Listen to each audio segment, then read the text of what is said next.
बात करें तो सबसे बड़ा मुद्दा जो यूथ का रहता है वो होता है रोजगार का। मेन कारण यही है बेरोजगारी का।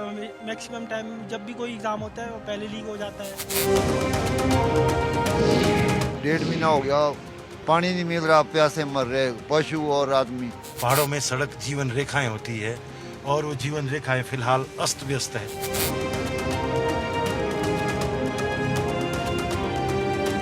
अभी आप देखो पिछले कुछ दिनों में कांग्रेस का क्या ड्रामा चल रहा है, क्या मजाक बनाया हुआ है इन्होंने लोग। अगर हम एक एनालिसिस करते हैं और उसका कंपैरेटिव स्टडी के माध्यम से देखा जाता है तो उसमें अगर हम किसी भी क्षेत्र में देखते हैं तो हमने उन्नति की है। आज राष्ट्र को कोई खतरा न हो, इसके लिए ही उस आधार पर चुनाव होना बहुत जरूरी है। देश पिछले 10 साल में जितनी तरक्की की है मुझे लगता है कि बहुत ही काबिल तारीफ है। लग रहा है आप प्रधानमंत्री मोदी के फैन तो नहीं है? हाँ बिल्कुल फैन है।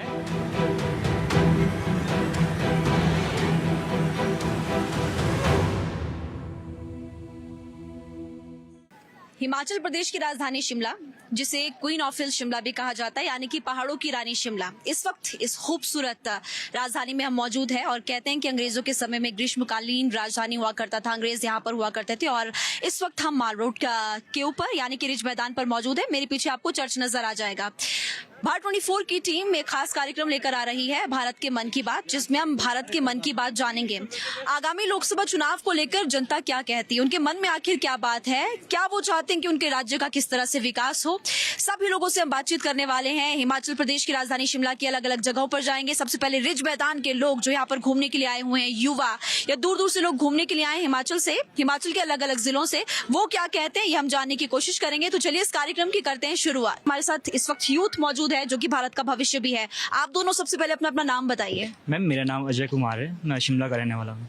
मैम मेरा नाम तेजिंदर है, मैं भी शिमला का रहने वाला हूँ। अच्छा, अगर आप शो को सुने भारत के मन की बात, तो सबसे पहले आपके मन में क्या आता है अपने भारत को लेकर, या जैसे इलेक्शन नजदीक आ रहे हैं तो क्या चाहता है भारत का यूथ?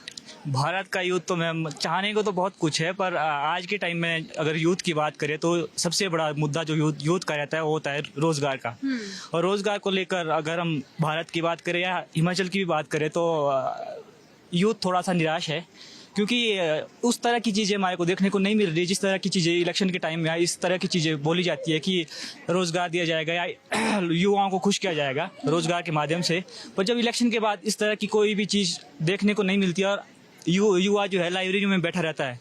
हमारी बात ले तो हम भी 5-6 सालों से लाइब्रेरी में बैठे हैं। अच्छा। और रोज़गार का ऐसी मैम अब प्राइवेटाइजेशन है, सरकारी नौकरियों का कोई वो नहीं है, पता ही नहीं है कब तक आएगी, कब तक रोजगार मिलेगा। तो सबसे बड़ा मुद्दा तो युवा का यही है। भर्तियां निकलती भी है, पेपर लीक हो जाते हैं, ऐसा होता है यहाँ पर? तो होता है? मैम अभी भी मैम एक्चुअली सुनने में आया था, यूपी में भी था मैम, पुलिस वालों का था वहाँ पे। हाँ, वहाँ पे भी लीक हुए थे। यहाँ पे भी काफी है मैम, हिमाचल में भी काफी है, हर स्टेट की बात है मैम। ये मतलब मेन कारण यही है बेरोजगारी का।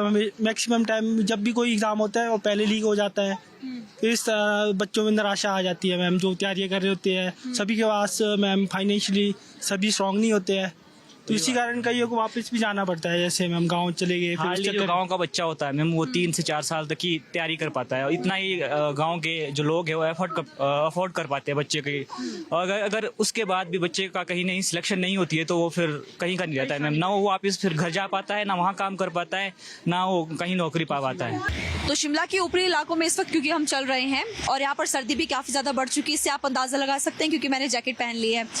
यहाँ पर लोगों से हम जानने की कोशिश करेंगे आखिर उनके मन की बात क्या, आगामी लोकसभा चुनाव को लेकर वो क्या चाहते हैं और किस तरह के मुद्दे लोगों के फिलहाल यहाँ पर हैं। सर, आपका नाम क्या है? आशीष जी, आप कहाँ के रहने वाले हैं? मतियाना। कहाँ से? मतियाना से। सर, आप भी मतियाना से? आप कहाँ से? मैं तो इधर बेकल्टी से।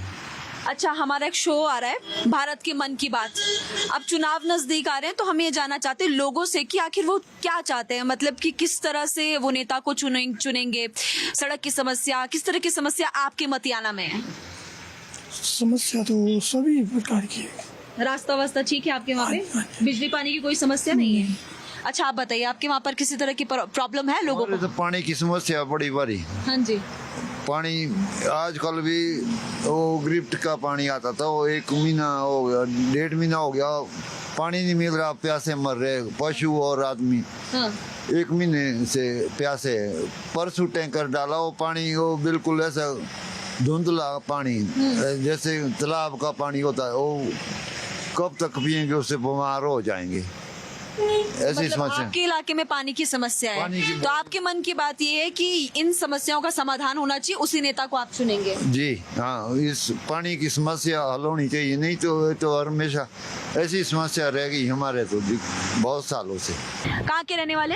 मैं यहीं का हूँ, नाम क्या है आपका? मेरा स्नेही। हम भारत की मन की बात जान रहे हैं, चुनाव नजदीक है, आपके इलाके में कोई समस्या तो सड़क, पानी, बिजली की होती है। बिजली फिलहाल ठीक है, सड़कों के हालात बड़े खराब है। हाँ। पहाड़ों में सड़क जीवन रेखाएं होती है, और वो जीवन रेखाएं फिलहाल अस्त व्यस्त है। अच्छा। ना बड़ी गाड़ियां चल सकती ढंग से, ना छोटी गाड़ियां चल सकती है। ये जो इधर से जितने लिंक रोड बने, ये मेन रोड है, यहाँ से ये तो फागू का मेन रोड है, हाँ। यहाँ से चियो की तरफ जाने वाला रोड है। अगर आप इस रोड के हालात देखेंगे, कभी भारत निर्माण योजना के तहत 2006 में इसको उसका चौड़ीकरण की व्यवस्था हुई थी और इसकी मेटलिंग हुई थी। हाँ। बीच में एक आध बार मेटलिंग हुई, और उसके बाद यहाँ से 29 किलोमीटर दूर जो यहाँ से सैंज, बीच में जब ठियोग बंद हो गया था, उस वक्त यही रोड चलता था। अच्छा, एक चीज फटाफट से आप बताइए, क्योंकि और भी लोग हैं। शिमला संसदीय क्षेत्र में आपके आते हैं, ये वाला इलाका, हाँ जी। आपके सांसद ने काम किया इस जगह पर? तो वैसे तो प्रत्यक्ष रूप से कहीं दिख नहीं रहा, अगर अप्रत्यक्ष रूप से कहीं बजट आया होगा तो हो सकता है, पर हुआ हो शायद। हाँ। पर वैसे कोई हमें सामने नजर आ नहीं रहा कि भाई जिससे हमें पता चले कि भाई ये है। एक और तस्वीरें आप दिखाएं, क्योंकि और भी यहाँ पर काफी लोग इस वक्त मौजूद हैं और महिलाएं भी इस वक्त यहाँ पर है। एक और अंकल हमें यहाँ मिले। आपका नाम? आप यहीं के रहने वाले हैं? जय कृष्ण शर्मा जी। जय कृष्ण जी, भारत के मन की बात हम जान रहे हैं, आपके मन की बात जानना चाहते हैं। चुनाव सर पर है, केंद्र सरकार चुननी है अब आप लोगों को, तो फिर आप मुझे बताइए कि आपके मन में क्या बात है, समस्याएं आपके इलाके में क्या है? देखो, समस्याएं तो कभी भी खत्म नहीं होती है। वैसे तो देखो, मूलभूत जो सुविधाएं होती है, सड़क है, बिजली है, पानी है, तो वो तो ऐसा कुछ नहीं है, सब ठीक है। बाकी थोड़ा बहुत जो गांव का जहाँ तक सड़क का संपर्क रहता है, वो उसमें अभी काफ़ी कुछ करने की आवश्यकता है लिंक रोडों में। बस एक यही समस्या है। दादा, आपका नाम? आप यहीं के रहने वाले हो? ना जी, नेपाल की है। अच्छा, आप लोग नेपाल से हैं। कैसा लगा आपको शिमला? ठीक है जी, अच्छा लगा? अच्छा लगा। नेपाल ज्यादा अच्छा है या शिमला? शिमला है हमारे लिए तो। आपके लिए शिमला। यहीं पे रहते हैं आप? कोई समस्या तो नहीं आती यहाँ पर किसी तरह की? ना जी, कोई नहीं आती। लेकिन शिमला की ओर हम जा रहे हैं, कुछ लोग और हमें यहाँ के लोकल मिले हैं। आप यहीं के रहने वाले हो? एग्जैक्ट अब बताओ, आप कहाँ से हो? लोकल यहाँ से कुफरी से हैं। ऊपरी से ही है। हाँ जी। तो इस इलाके में किस तरह की समस्याएं हैं, या अभी ठीक है सब कुछ? मैं बस ये जानना चाहती हूँ। हाँ, वैसे तो ठीक है, समस्या तो सबको पता है, मैं क्या बता सकते इसमें। सड़क की समस्या कुछ हाँ जी, ऐसी? हर एक तरह की समस्या है। बिजली सब सही है यहाँ पर? नहीं, वो तो सही है। आज अभी जैसे विंटर टाइम का चला उसमें अभी तो बिल्कुल सही है, इस तरह की कोई वो सिचुएशन है नहीं। बाकी जो तो है सरकार के साथ, वो तो है ही। इस बार टूरिस्ट आए यहाँ पर? नहीं, बहुत कम थे। बहुत कम थे। सीजन मतलब इस बार काफी कम हुआ है। आप बताइए अपने बारे में, आपका नाम बताओ। अनिल नाम है। यहीं के रहने वाले हो आप भी? कुफरी से। कुफरी से ही हाँ है। सब सही है यहाँ पर इस इलाके में? सब सही भी, कुछ भी सही नहीं है ऐसे देखे जाए तो। टूरिस्ट नहीं आ रहा, सबसे मेन बात है। जिसे कमाना है, कुछ करना है, फिर जब कमाने का टाइम है तब सरकार बोल देती है कि इधर कोई रोड पे कोई आप अपना काम करने के लिए कोई दुकान नहीं खोल सकते। या अब तो छोटे छोटे धंधे हमारे मैगी से चल रहे हैं, जो चाय बेगन, वही नहीं चलने देती है सरकार जी। ठीक है जी। अब कहने का मतलब है कि टूरिज्म, कुफरी में टूरिज्म आता है, इस 100 में से 20% टूरिस्ट नहीं आया इस बार। हाँ। कहने का मतलब ये है। स्नोफॉल भी तो कम हुआ है इस बार। स्नोफॉल भी तो कम हुआ ही है, पर अब सरकार डिसीजन ऐसे लगा देती है कि कभी कहीं टैक्स बढ़ा दिया अभी हमारे टैक्सी वालों के, तो नीचे से आने को तैयार नहीं है सवारियाँ। जो अभी साउथ का टूरिस्ट चलता था हमारा दिसंबर जनवरी के महीने में, वो सारा श्रीनगर चला गया है, कश्मीर चला गया है। वो उसी वजह से गया, जब वो गाड़ियाँ ही नहीं आएगी, बड़ी गाड़ी नहीं पहुंच पाएगी टाइम से, तो कहाँ से टूरिस्ट पहुंचेगा। क्योंकि आपने मैगी का जिक्र किया और यहाँ पर मैगी भी बन भी रही है, और ये अंकल बना रहे हैं इस वक्त मैगी, और आपको विवेक तस्वीरें भी दिखा रहे हैं। आप बताइए, आप यहीं के रहने वाले हैं? जी, यहीं से कुफरी से। प्रॉपर कुफरी से? जी, जी। तो जो इन्होंने प्रॉब्लम बताई उसी तरह की आपको कुछ और प्रॉब्लम्स यहाँ पर नजर आती बिल्कुल, हैं? प्रॉब्लम तो ये इस तरह की है, जैसे गवर्नमेंट जो हमारी है इस टाइम हिमाचल की में, खास करके हम टूरिज्म लाइन से जुड़े हुए हैं। हाँ जी। यहाँ की जो मैं आपको प्रॉब्लम बताऊं ये है, इस बार जो बिल्कुल टूरिस्ट बहुत ना के बराबर आया है, उसका कहीं ना कहीं, चलो कुछ पहले बरसातें भी काफ़ी हुई, वो भी मान सकते हैं, लेकिन उसके बाद सब नॉर्मल होने के बाद गवर्नमेंट ने ऐसे डिसीजन लिए जिससे कि हमारा बिल्कुल बिजनेस सारा चौपट हो गया। पहले टैक्स बढ़ा दिया है, जो टैक्स एक महीने में पे करना होता था बाहर अदर स्टेट की जो गाड़ियां, उनको वो पर डे कर दिया है। तो कौन आएगा? आपने राज्य सरकार की बात की, केंद्र में मोदी सरकार है। अभी यहाँ से सांसद मेरे ख्याल में सुरेश कश्यप, शिमला संसदीय क्षेत्र ही आता है ना ये, तो उस लिहाज से आप मुझे बताइए कि संसदीय क्षेत्र को हम देखें, राज्य सरकार को तो छोड़ दो, केंद्र सरकार की तरफ से कुछ आपको लगता है? नहीं, सही चल रहा है इनका। वैसे मेन तो इनके भी सेंटर से भी बहुत अच्छी अच्छी स्कीमें आ रही है, ऐसा नहीं है, सब ठीक है। बट मेन तो हमारे को ये है ना कि अपने जो स्टेट की गवर्नमेंट है, इनसे जो भी इन्होंने डिसीजन लेने हैं उससे ज्यादा फर्क पड़ता है हमारे धंधे को या कोई भी है किसी भी चीज को। वो लेकिन राज्य सरकार तो ये कह देती है कि केंद्र हमें हेल्प नहीं कर रहा है। नहीं, केंद्र क्यों हेल्प नहीं कर रहा है? हेल्प मांगेंगे तो मिलेगी ना। ऐसा लग रहा है आप प्रधानमंत्री मोदी के फैन तो नहीं है? हाँ, बिल्कुल फैन है। अगर इनको जरूरत है तो ये बात करें ना, अगर बात करेंगे नहीं तो मन की कौन सोचेगा इनको कि इनको क्या जरूरत है।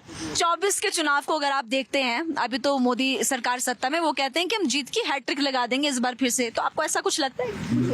बिल्कुल कंफर्म है ये बिल्कुल कंफर्म है। इस बार कांग्रेस बिल्कुल अभी आप देखो पिछले कुछ दिनों में कांग्रेस का क्या ड्रामा चल रहा है, क्या मजाक बनाया हुआ है इन्होंने, लोगों ने इलेक्ट करके भेजा हुआ है, उसके बाद कोई मतलब सब अपने अपने रास्ते चल रहे हैं ये सारे। तो इस हाल से तो वैसे ही बड़ा मुश्किल है, पर वैसे भी इनका कोई चांस नहीं है आगे। चारों की चारों सीटें ये बीजेपी को मिलेगी। तो आपको हमने शिमला की वादियां, कूफे दिखाया, इसके अलावा अब हम यहाँ पर हिमाचल प्रदेश विश्वविद्यालय में पहुंच चुके हैं। कई बड़े राजनेताओं ने यहीं पर पढ़ाई की, अपने पॉलिटिक्स की शुरुआत की, और कुछ युवा इस वक्त हमारे साथ मौजूद है। आप सभी लोग साथ साथ में आ जाइए, एक एक करके इन सभी से बात करेंगे हम। भारत के मन की बात में आखिर हिमाचल प्रदेश विश्वविद्यालय में पढ़ने वाले बच्चे जो युवा है, उनका क्या कहना है, उनके मन की बात आज हम जानेंगे। क्या सोचते हैं आप, क्या कमियां रह चुकी है, क्या होना चाहिए था, क्या नहीं हो पाया? देखिए, सबसे पहले तो मैं पूरे भारतवर्ष को जो है बधाइयाँ देना चाहूँगा, क्योंकि हमें 18वीं लोकसभा चुनाव होने जा रहा है। हम एक लोकतांत्रिक प्रणाली के तहत आते हैं, जिसमें लोकतंत्र के तहत जो है ना हर 5 वर्ष बाद जो है ना चुनाव होता है, वो चाहे केंद्र में है, जो है वो स्टेट में है। तो अभी जो वर्तमान में जो चुनाव होने जा रहा है, जिसपे आप सभी को मालूम ही है कि मई या जून में वो जो चुनाव होने वाला है, तो वो बहुत अच्छी बात है, क्योंकि लोकतंत्र के प्रणाली के तहत होना ही है, स्वाभाविक है। तो ऐसा कोई मतलब जो फेलियर या मतलब ऐसा कोई ड्रॉबैक हमें प्रीवियस गवर्नमेंट में देखने को नहीं मिला है, कि जिसकी वजह से जो है कि मतलब कुछ बहुत ही ज़्यादा कमियां रही हो। पर वैसे आपको पता है कि कमियां कभी भी पूरी नहीं होती है, वो चाहे गवर्नमेंट जिस मर्जी की हो। पर वर्तमान में अगर देखा जाए किसी भी मतलब परिस्थिति को देखते हुए, चाहे वो सामाजिक क्षेत्र है, चाहे हमारा आर्थिक क्षेत्र है, चाहे हमारा शिक्षा का क्षेत्र है, मतलब व्हाटएवर जो भी है, तो मतलब उसको अगर हम कंपैरेटिवली अगर सबसे राजनीति का सबसे बड़ा सिद्धांत क्या होता है कि भी जो आपको कंपैरिजन और एनालिसिस करना पड़ेगा। अगर हम एक एनालिसिस करते हैं और उसका कंपैरेटिव स्टडी के माध्यम से देखा जाता है, तो उसमें अगर हम किसी भी क्षेत्र में देखते हैं तो हमने उन्नति की है, वो चाहे हमारा डिफेंस का हो, चाहे जो भी मैंने बोला था आर्थिक हो, चाहे मतलब सोशल सेक्टर हो या हमारा पॉलिटिकल सेक्टर। यानी कि आपका अब तक कहना है कि ठीक हो रहा है और हम बेटर कर सकते हैं। आपने तिलक लगा रखा, राम भक्त हो गया? राम भक्त तो सारे हैं जी, और सभी को होना भी चाहिए राम भक्त। तो जय श्री राम से शुरुआत करते हैं, आप क्या कहना चाहेंगे? सभी को जय श्री राम। मेरा नाम गौरव है और हिमाचल प्रदेश विश्वविद्यालय में लॉ 6ठे सेमेस्टर का छात्र हूँ। आपने जैसे प्रश्न पूछा कि भारत के मन की बात और आने वाले जो चुनाव हैं उस पर क्या होना चाहिए, तो जो सबसे बड़ी बात है, हम शिक्षा के मंदिर में खड़े हैं, हिमाचल प्रदेश यूनिवर्सिटी के अंदर खड़े हैं, लेकिन शिक्षा में सुधार और अधिक करने की आवश्यकता है। आज हम NEP की बात करते हैं, राष्ट्रीय शिक्षा नीति, वो लागू होनी चाहिए हर शिक्षण संस्थान में, ताकि जो हमारी एक्चुअल शिक्षा है जिसे हमें आज दिन तक दूर रखा गया, वो हम ग्रहण करें। साथ ही साथ जो राष्ट्रीय मुद्दे हैं उन पे भी चुनाव होने चाहिए। आज राष्ट्र को कोई खतरा ना हो, इसके लिए ही उस आधार पर चुनाव होना बहुत जरूरी है। भारत लगातार तेजी से काम कर रहा है, चाहे आप इंफ्रास्ट्रक्चर में आप देखेंगे लगातार, हम देखते हैं, आप भी पूरे देश भर में ट्रैवल करते होंगे, लगातार किस तरीके से सड़कों का निर्माण एक बहुत ही हाई स्पीड लार्ज स्केल पे चला हुआ है। तो मुझे लगता है ओवरऑल अगर हम देखते हैं तो देश पिछले 10 साल में जितनी तरक्की की है, मुझे लगता है कि बहुत ही काबिल तारीफ है। और आने वाले चुनाव में भी देश का मन है कि एक और मौका इस सरकार को मिलना चाहिए, मेरा ये मानना है। जीत की हैट्रिक लग पाएगी, आपको क्या लगता है? अपना नाम बताइए, जगह कहाँ से है, ये भी बताइए। नमस्ते मैम, आशीष शर्मा मेरा नाम है, मैं यहाँ पे हिमाचल प्रदेश यूनिवर्सिटी से B.Ed की पढ़ाई कर रहा हूँ। जीत की हैट्रिक मैम पक्का लगेगी, 100% लगेगी, ये दिखती बात है, और पूरे देश में हलचल भी यही है। और हम बात करें जीत की हैट्रिक क्यों लगेगी, तो आज भारत का जो नाम पूरे विश्व पटल पर है, भारत विश्व गुरु की ओर अग्रसर है। है, तो ये करंट गवर्नमेंट ने किया है, इसका हम देख सकते हैं। अगर हम बात करें अभी G20 की बात करें तो G20 की प्रेसिडेंसी अभी भारत में हुई, तो पहले तो G20 के बारे में लोगों को पता नहीं होता इतना, मैक्सिमम स्टूडेंट के अलावा। मतलब आज पूरा देश जान रहा है कि G20 क्या चीज़ है। उसको भारत ने इस तरीके से यहाँ पे मैनेज किया, पूरी दुनिया में उसका डंका बजाया। सिर्फ G20 से हो जाएगा? या जो लोग इतने बेरोजगार है, महंगाई लगातार बढ़ रही है, किसान सुसाइड कर रहे हैं, वो भी मुद्दा है? उसके ऊपर मैम किसान लॉ लेके आई थी गवर्नमेंट, पर कुछ किसानों को नहीं सूट हुआ, तो मतलब फिर वापस गवर्नमेंट ने लिया। कुछ ना उसके ऊपर मैम डायलॉग हो रहे हैं, डिस्कस हो रही है किसानों के साथ, तो चला हुआ ये सारा कुछ। प्रदेश के युवा है वो फिलहाल अपनी अपनी बात रखते हुए नजर आए। और मन की बात कार्यक्रम में आज के लिए फिलहाल इतना ही। तो भारत के मन की बात कार्यक्रम में हमने आज आपको बताया कि आखिर शिमला संसदीय क्षेत्र की जनता क्या कहती है, उनके मन में आखिर क्या बात है। और हिमाचल प्रदेश यूनिवर्सिटी में आकर इस कार्यक्रम को हम फिलहाल समाप्त कर रहे हैं। हिमाचल प्रदेश विश्वविद्यालय, जहां से तमाम बड़े राजनेता फिलहाल निकले, अपने पॉलिटिक्स की शुरुआत उन्होंने यहीं से की। बीजेपी राष्ट्रीय अध्यक्ष JP नड्डा हो गए, हिमाचल प्रदेश के मुख्यमंत्री सुखविंदर सिंह सुक्खू, और देखिए और भी तमाम बड़े नेता फिलहाल इसी यूनिवर्सिटी से पढ़े थे। तो यहाँ के लोगों की मन की बात आपने जानी। आज के कार्यक्रम में फिलहाल इतना ही। वक्त एक छोटे से ब्रेक का, हम जल्द वापस लौटेंगे। आप बने रहिए भारत 24 के साथ।